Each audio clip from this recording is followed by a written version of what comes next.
Welcome to Critical Foolery. On today's episode, we're going to talk about the differences between the Inner Sphere and the clan mechs. So, we're going to jump right into it. The biggest thing is you'll notice when we get into the store is the price difference. The clan mechs start out costing a heck of a lot more than the Inner Sphere mechs. And that's for good reason. So the Inner Sphere mechs are fairly bare bones when you start and get them, I should say. Right now there's a 50% sale off. There you go, 50% off sale, I should say. And even with that, you can see that the Commando, which is an Inner Sphere mech, is 900,000 versus the Cougar, which is 3 million.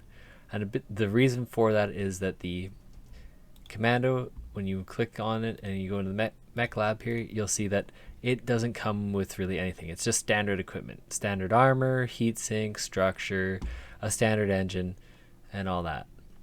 Now there's a lot of customization with this though, because you can still get the XL engines, the light engines. It just all costs a lot. There's a lot of personalization you can do with each mech. The clan mechs, so they start off with a certain amount of things enabled or already paid for. So the Cougar already has the ferrofibrous, the double heat sinks, and the endosteel. You can't change this in the future, even if you'd like to. Same thing with the size of the engine, what it has loaded out. If it has jump jets, see it already has a double heat sink here, another double heat sink there, double heat sink there. So you're paying for all the extra equipment up front. Something to keep in mind too is it's not always easy for the new players to tell the difference between an Inner Sphere and a clan mech. There's no, or at least not that I know of.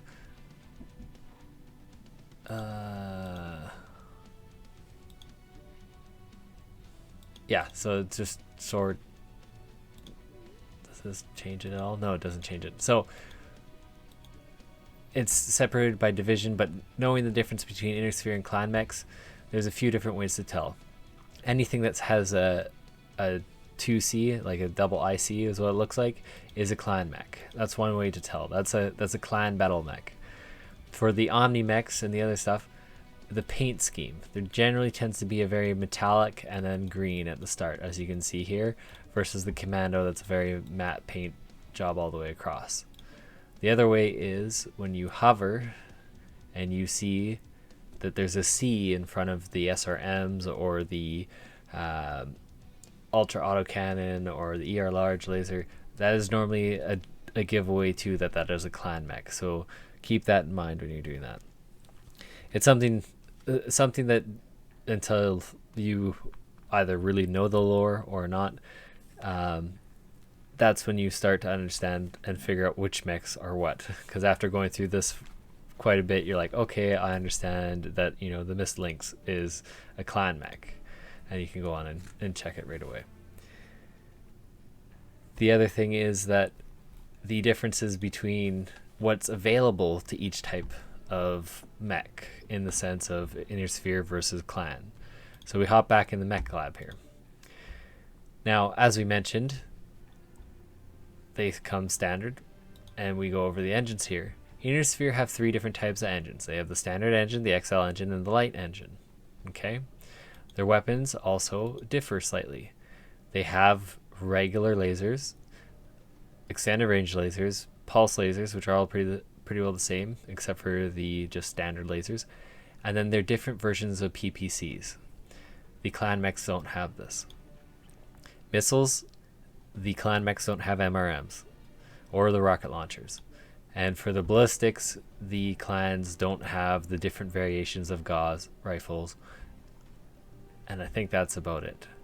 The other thing to keep in mind is that the Inner Sphere mechs, for a given weapon system, or even like the active probe and stuff, they are generally heavier and require another slot or two above the clan mechs.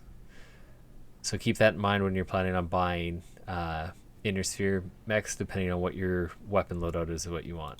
So we'll go over back to the clan side. When we go into the clan side here, the clan already come with all the stuff like I was saying, other than certain battle mechs.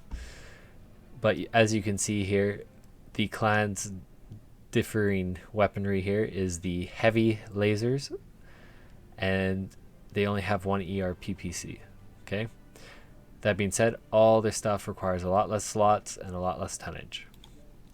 The missiles, ATMs, are kind of the specialty of the clans, and for we'll go, because we can change omnipods. This is also a specialty of the clan, is that you can change, you're not stuck with the same hard points. You can change them out, but you cannot change the engine, as mentioned before. So if we throw in the right arm, the ballistics, we can take a look. Again, one Gauss rifle. It has the Ultra ACs, the LBXs, and the ACs, all that standard stuff.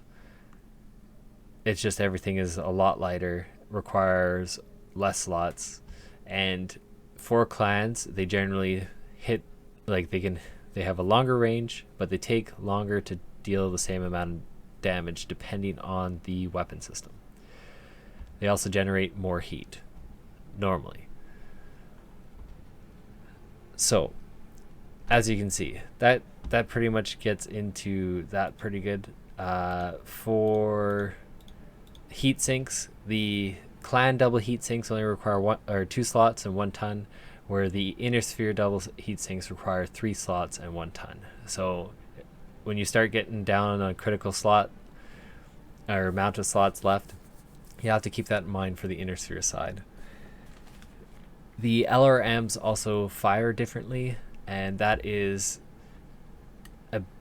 I'd say it could be a very big consideration if you want to run LRMs. Clan LRMs are kind of like, they stream very shortly after one another, but it's like fire 1 1 1 1 1 1 kind of thing like that with the missiles. The inner sphere is just a blanket. We're unleashing the gates of hell. Here we go. So they release it all in one go. You got 20 missiles, they immediately go into 20 missile barrage immediately. What else do we got here? The thing to keep in mind too is that the XL engine on a clan mech, you can lose a torso. On the inner sphere mechs, you cannot lose a torso with the XL engine, but that's where the light engine comes in between. It's kind of the middle ground between durability and weight, if you will. So you can chance it with an XL, but as soon as you lose the XL engine, or one torso of the XL engine in inner sphere, your mech is done. It's toast. It is not going to survive. It will be dead. The other thing is to keep in mind is quirks. So for quirks to activate and be used entirely on clan mechs, you have to have the 8 portions of the mech match, basically. You can see on here as it comes up, 8-piece omnipod bonus. You get that bonus when you have the 8 matching pieces. Not always do you get a clan mech for the quirks that come with it, because each individual piece will also have its own little quirks. As you can see here, the jump jet capacity +2 is just for that one omnipod, that one right torso, and you can change it up here. So we go to the right torso, it might be armor. If we click on it, this one has an acceleration rate and deceleration rate, turn rate, and base armor, as you can see there. So you can kind of play if you wanted to beef up, say, a shield side, or have jump jets or anything like that. The inner sphere have all battle mechs, so keep in mind the hard points and where they are is what you get. You can't change them later, but you can change the engine. So if you want to drop the engine down, say you're in assault and you want to drop it down to a really low rated engine to free up more weight and mount more firepower, you totally can. If you want to put in the standard engines, you can, to give more durability, but you can't change out any of this, like any of the torsos or the arms or anything like that. keep in mind the 2C variants of the clan side are the same. They're battle mechs, so they can't have their hard points changed out, but now you get the customization of engines and you get the customization of the upgrades. They just tend to come with the upgrades already there, or most of them there. Some of battle mechs don't always have that. The other thing I forgot to mention that Inner Sphere have are rotary autocannons, which can be quite a bit of fun. We'll see if we can find a mech here. We'll go to mediums, because the Wolverine has.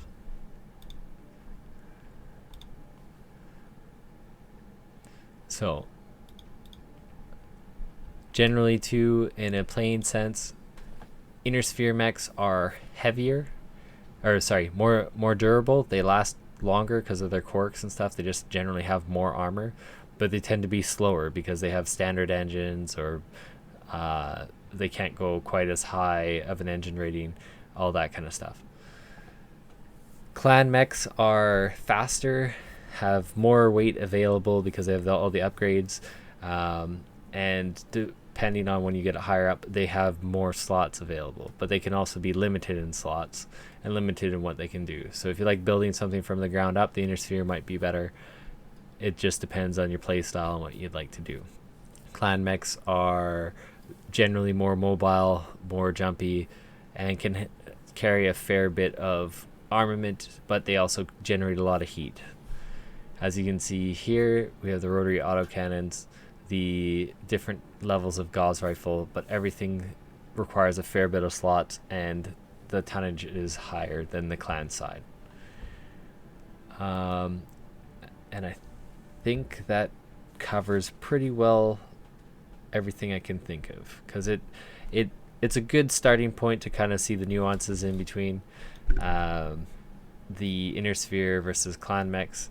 The Inner Sphere, I'm just looking at the model of the Wolverine, tend to be also very bulky type designs, if you will, where the clan mech designs have a very different aesthetic and also a different profile.